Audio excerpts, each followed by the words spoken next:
माझे नाव कुमारी स्मृती निर्मला उदलराय.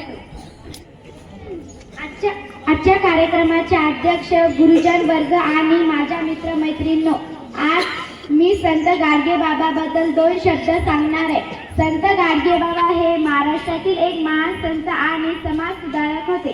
त्यांचा जन्म 23 फेब्रुवारी 1876 रोजी अमरावती जिल्ह्यातील सेनगाव या गावी झाला. संत गाडगे बाबा यांचे पूर्ण नाव देमुजी जिगराजी जानोकर होते.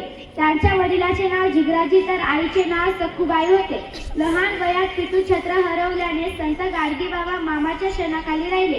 त्याचे लग्न कुताबाई यांच्याशी झाले होते, पण अध्यात्म समाजसेवेची आवड असल्याने त्यांनी आपले संपूर्ण जीवन लोकांसाठी खर्च केले. संत गाडगे बाबा पेहरावा, अंगात फाटके ठिगळे आलेले धोतर, एक हातात गाडगे व दुसऱ्या हातात खराटा, पायात फाटका चेपल असा होता.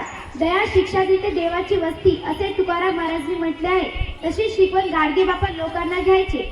1 फेब्रुवारी 1905 साली देमुजींनी माणसाची समाजाची सेवा करण्यासाठी सांसारिक जीवनाचा त्याग करून घर सोडले.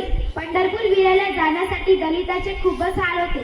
ना कोणी राहायला जागा देत होतं, ना कोणी खायला अंतर देत होतं.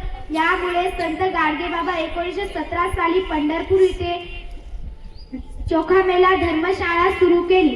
ती पुढे जाऊन बाबासाहेब आंबेडकर संपूर्ण केले. मी जाता जाता एवढेच म्हणते की सिंहाला पाहावे वनात, सिंहाला पाहावे वनात, हत्तीला पाहावे रानात, तर संत गाडगे बाबांना पाहावे कीर्तनात. थँक्यू.